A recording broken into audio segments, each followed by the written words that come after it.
Hey everyone, Cahlen here, and recently someone donated to me 2 Monero, which is several $100s, and also a few other people donated some other stuff. So I actually bought probably around $500 worth of food, and it came in these big bags. So these are 15-pound bags. This is quinoa.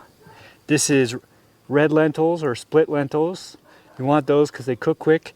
And then white rice. All of this is organic. I always get it from the company Food to Live. You can buy it directly from their website. You can also use Amazon if that's what you got like Amazon gift card or something like that.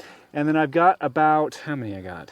I think I have 9 of these total. These are 2-gallon buckets with a screw top lid, and 3 of them are full, so I'm going to be filling 6 of them up. And I think about one of these is about a month to a month and a half of food.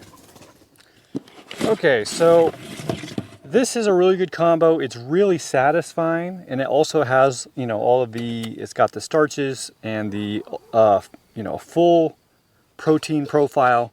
So satisfying, cooks quickly, stores really well long term, and is really delicious just by itself, or if you just add sea salt or maybe a little bit of coconut oil. So basically it's 1 to 1 to 1, right? I'm going to fill this thing up and go boop. I'm going to fill this thing up and go boop. Then I'm going to fill this thing up and go boop. And then I'm going to mix it, right? Every time I put one of each, I'm going to mix it. Here's 1 bucket full. Put the lid on there. This lid should theoretically, it has gaskets around it, both on this part and also on the screw top lid. So it should stay dry even if it's wet. But when I store these, and these might go out in the wilderness, I'll also put a tarp over them just to be sure. So there's 7 buckets of rice, lentils, and quinoa. Each one will keep me alive for at least a month. If I'm eating 1 meal a day, of course, that's something you kind of have to work up to. But, if each of these is a year and a half at 1 meal a day, then this with the 2 other buckets, which I've already stashed in the wilderness, is well over a year already. So that's pretty cool. This is all the food you need. The buckets are a little expensive. It's 3 for $50, right? So it's going to cost you $150 to get this much. And then the food, each bucket holds about 16 pounds of food. So I buy 15-pound bags of each, and then I know that will fill 3 buckets, right? If I get 15 of rice, 15 of lentils, and 15 of the quinoa, that'll fill 3 buckets. So this stuff, I think 15, I'm not quite sure what the price is. It also varies depending on which one you're talking about, but I'm thinking it's around $50 per. So that's about $150 will fill 3 buckets. So $150 plus, of course, the $50 to buy the buckets, $200. Am I doing that math right? $200 for at least 3 months of food. It seems pretty good. So I also got this dry sack, which is meant for camping, putting stuff that you don't want to get wet if it rains. But instead, I'm filling it with the same stuff, rice, lentils, and quinoa. And basically, this is probably about 2 weeks worth of food right here. But it's also, it's kind of heavy. Maybe I would empty it out a little bit unless I was going on a really long trip.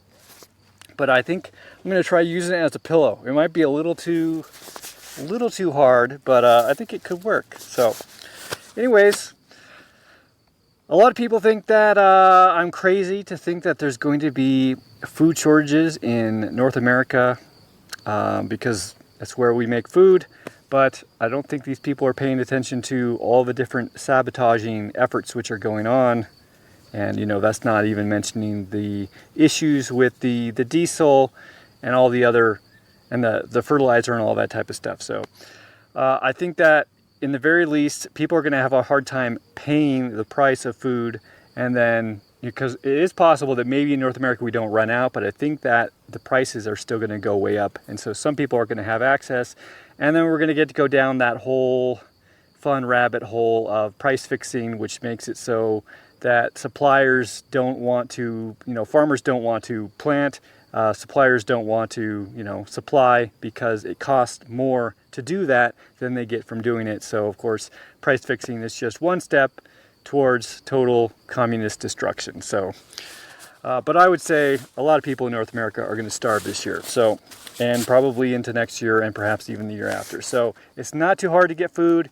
Food is still extremely, extremely cheap right now. If you come back this same time next year, this food is going to cost way more than it does right now. So I'd say get on it. I'd say for me to feel comfortable, I want at least a year, right? So I've got 9 buckets. Technically that's a year, but that's also not super comfortable. So I am going to try and get 3 more buckets and fill those up as well. I'll have 12 buckets, and I have some sea salt, and it's good also to add coconut butter to that, add some calories and stuff. So you can put one bucket of coconut butter, along with one of these, and you're going to be sitting really pretty and comfortable, and it's going to taste really good too to add the coconut butter. So anyways, that's my rundown on how I'm storing food, and hope it's useful, and I'll see you guys later.